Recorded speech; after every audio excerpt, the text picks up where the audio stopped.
Okay, so I'm going to try and make this quick video here. I haven't seen anybody review this lithium-ion battery from this particular company, so I'm going to go ahead and try and make a quick review of this. Now, this is an e-bike, a Sun e-bike lithium-ion or phosphate battery, 48 volt, 15 amp. It's only about a foot long, and maybe what, 7 inches wide, and maybe 5 inches tall. It weighs 17.2 pounds, and in combination with my 750 watt 48 volt motor, I was able to get 24 miles out of a full charge.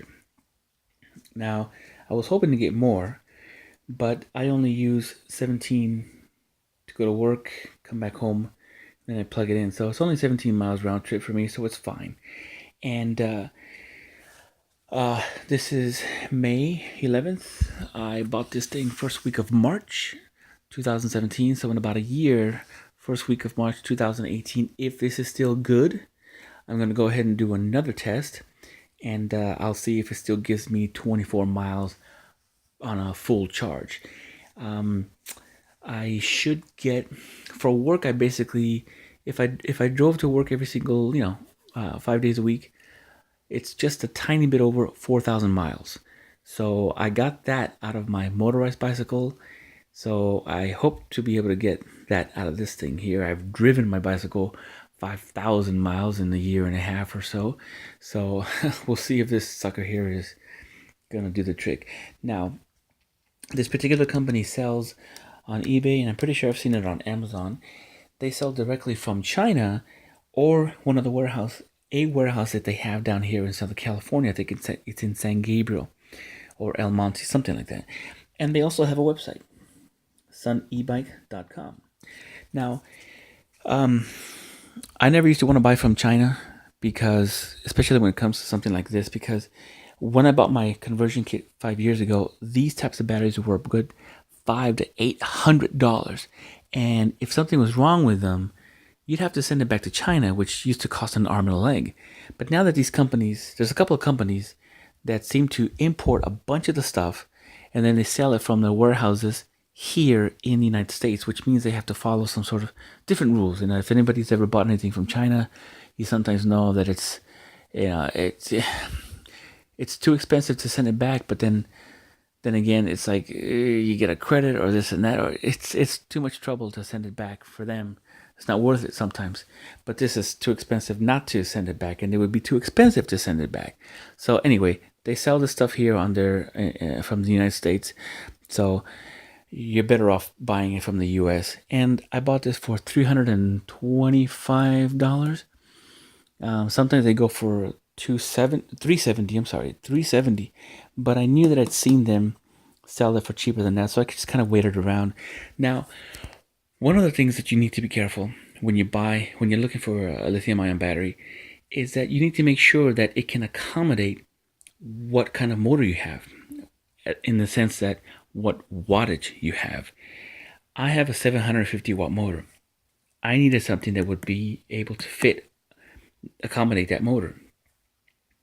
Sometimes when you look at the eBay sales, you will see that the advertisement says for 500 watt motors.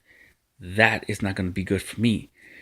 So this particular company, I was watching several of their batteries for about a month, and I would email them, hey, is this battery good for 750 watt motor? Hey, what wattage can this accommodate?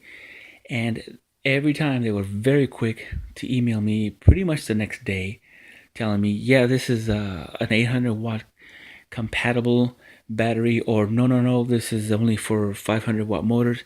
Now, I bring that up because lately on eBay, I've seen a lot of 1000 watt motors, which means you're going to have to buy yourself a more powerful battery, which pushes you into the 400 and above range, most likely.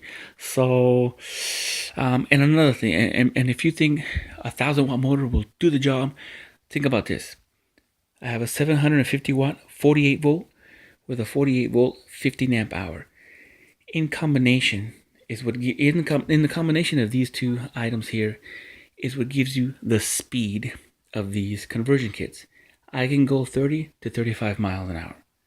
Okay, so that's pretty fast for a bicycle.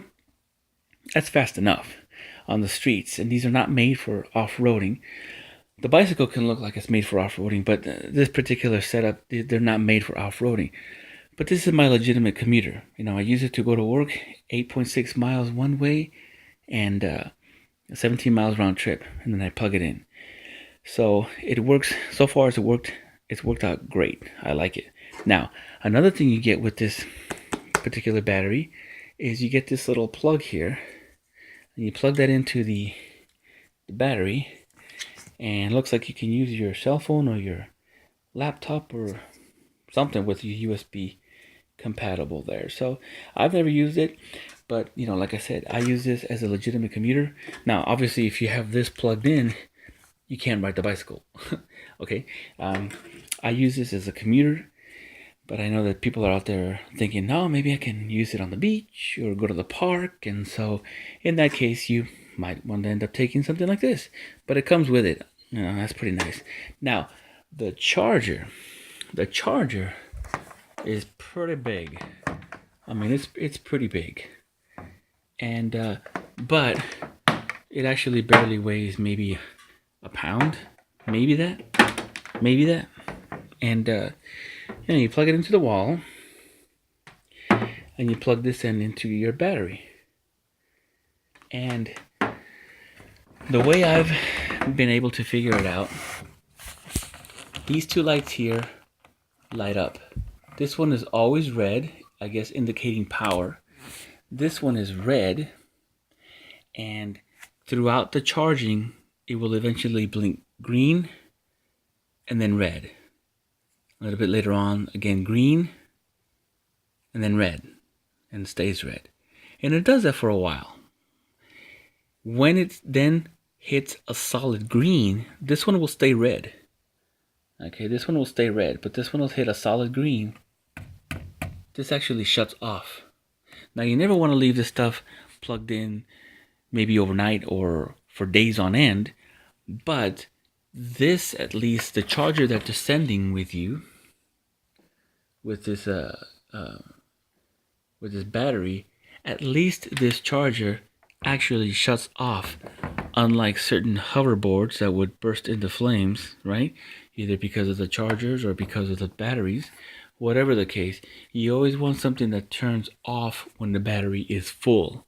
So that's a good little thing there for it. I think that's all I have to say. So we'll see in about a year.